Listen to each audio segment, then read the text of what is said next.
Engineer ako by profession.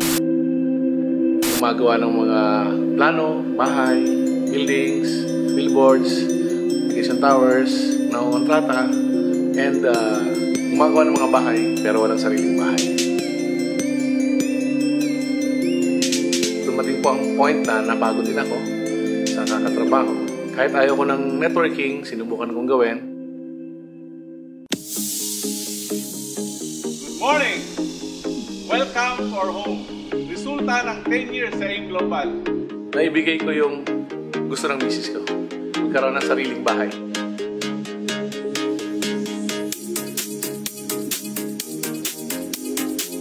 Tara, pasok tayo.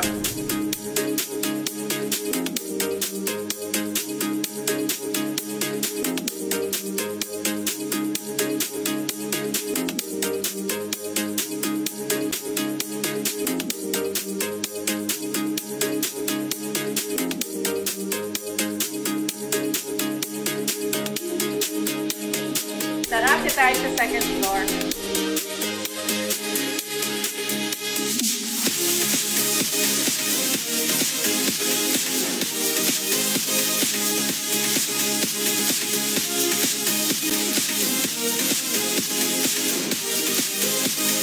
Ito po yung walk-in closet. May sarili siyang dresser, malaki yung kanyang CR, meron siyang sariling jacuzzi. Sa third floor, meron kaming amenities, meron kaming sariling gym, spa, massage room, and movie theater.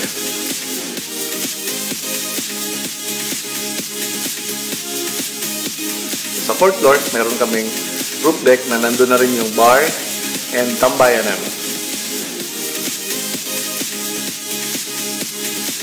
Sa mga nag-uumpisa ngayon, kailangan mong lakihan ang pangarap.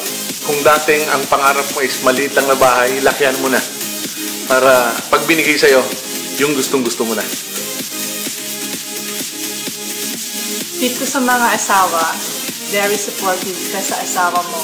Kasi kung hindi ako naging supportive at naging negative ako, siguro wala itong bahay na ito ngayon na pangarap namin.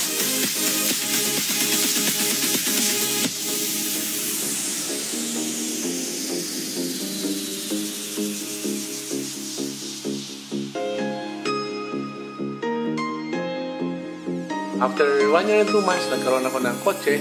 And yun, tuloy-tuloy na. Ilang kotse na yung nabili namin. After pang-apat na kotse, nagkaroon ako ng hopper.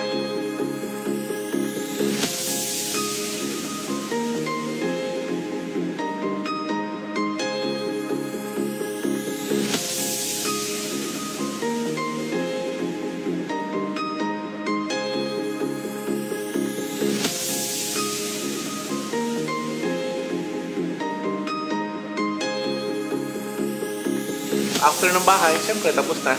Kailangan ko pong bumili ng gusto ko namang kotse. Nagdodrive po ako ngayon ng Maserati.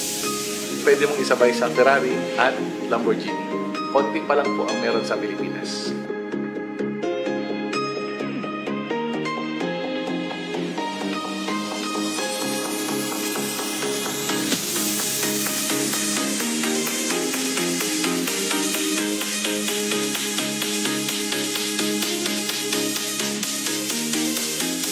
Nag-start kami sa AIM Global, pinangutang pa namin ang entry level namin na 1 head. Pero kung bibigyan ka ng chance, sana 7 heads minimum ang gagawin mo. Kasi kung gusto mong mas mabilis, hindi ka nabuti ng 10 years. 5 years lang. Kung ano meron kami, meron ka. Success is a journey, not a destination.